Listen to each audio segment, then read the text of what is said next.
Oi, tudo bem? Hoje eu tô aqui para falar um pouco mais sobre educação com respeito. Para a gente falar sobre educar com respeito, a gente precisa considerar primeiro o outro, né? E esse outro, a criança também se inclui nisso, né?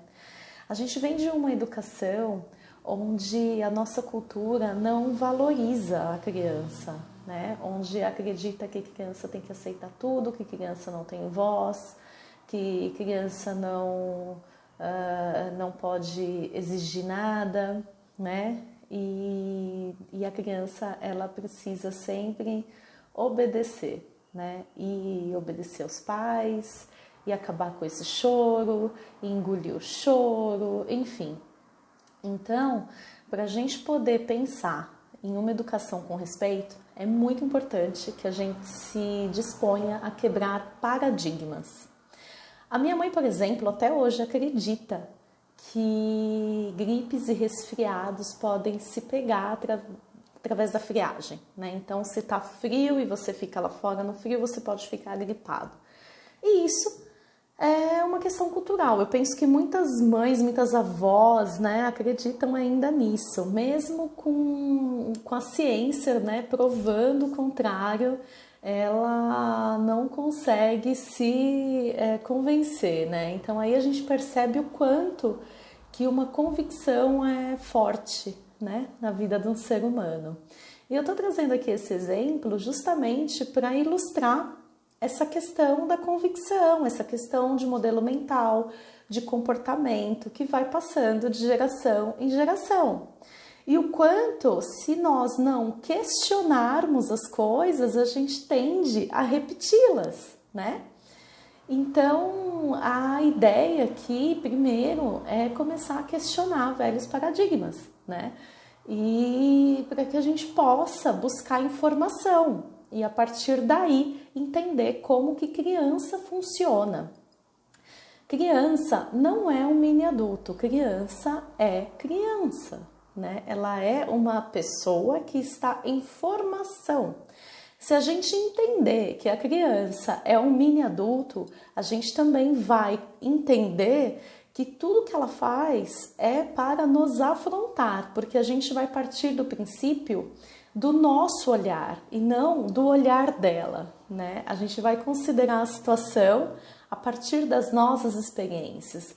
E aí, quando a gente olha para a criança com esse olhar, a gente passa a compreender coisas como: você está me afrontando, você não está escutando, ela tem que aprender, né?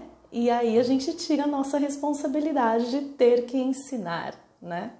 Então, a criança ela está em formação psíquica, neural, cerebral, corporal. E isso por aí também passa o campo das emoções, do convívio social.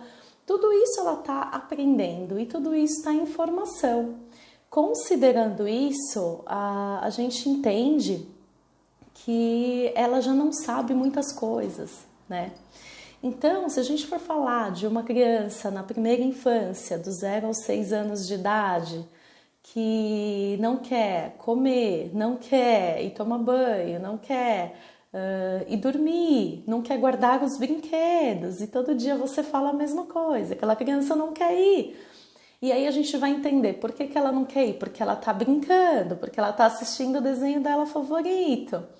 Aí a gente entende que a criança nessa fase, ela parte do princípio de prazer, ela é só prazer, ela quer fazer aquilo que dá prazer, e aí ela quer mais daquilo, né? Então, ela não é que ela não quer te obedecer, ela não quer deixar de fazer aquilo que dá prazer para ela, né?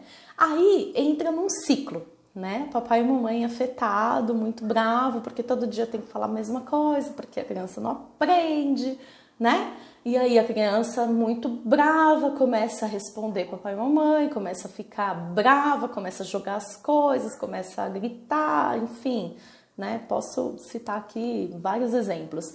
Aí papai e mamãe vai ficando muito mais bravos também, aí fala que vai jogar o brinquedo fora, ou então que então não come mais, ou então, enfim, pode ser inúmeros aqui os exemplos, Mas aí o que a gente faz com isso? A gente tira o foco do aprendizado, né, e do ensinamento.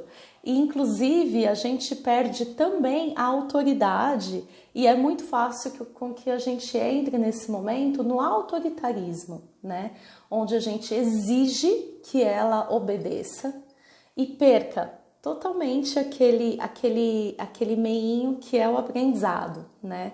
Então você já tá muito bravo, né? Muito cansado, muito, enfim, pode ser inúmeros os motivos dos papais também, com fome, querendo tomar banho, querendo dormir, cansado e quer que agilize aquela questão ali com a criança.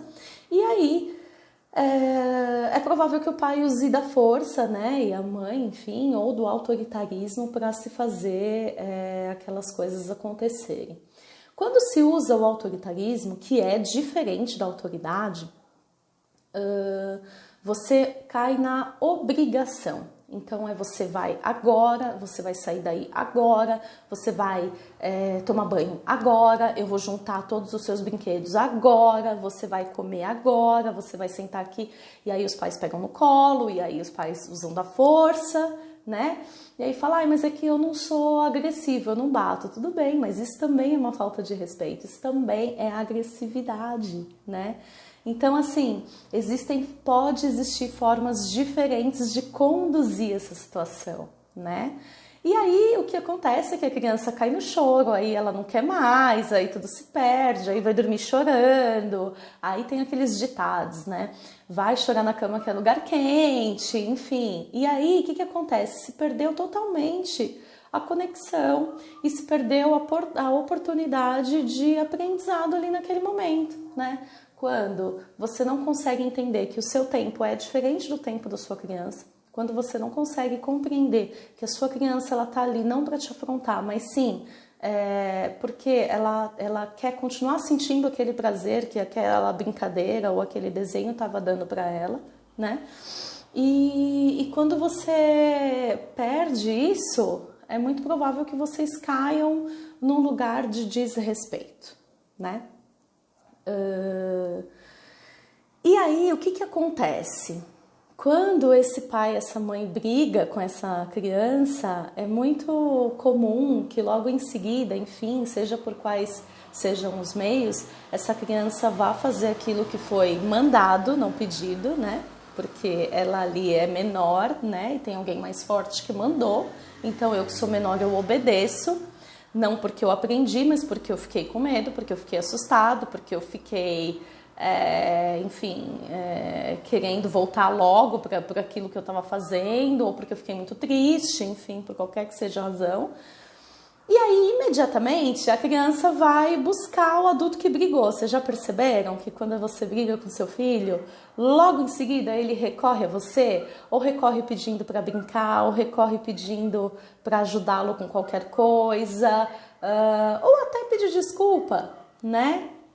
E aí você, pai e mãe, muito abalado, muito afetado, fala, sai daqui, eu não vou pegar você no colo, eu não vou falar com você agora, fica lá pensando, né? Por que acontece esse movimento? E aí o filho sai chorando horrores, né? Esse movimento acontece porque quando o pai e a mãe brigam com a criança, não compreendendo o comportamento, ele associa o comportamento à criança, né? E aí ele faz com que aquilo seja uma coisa muito ruim. E em consequência, como as duas coisas estão associadas, faz com que a criança seja muito ruim, né? E isso prejudica a autoestima. Então, além de você não respeitar, você está afetando a autoestima da sua criança e aí você não consegue lidar com o mau comportamento, mas sim com a criança má. Então, o comportamento que era, ela bateu naquele momento porque estava cansada, enfim, ela é uma criança que bate, percebe que as coisas mudam, né? Então, a criança vira o comportamento que ela faz, né?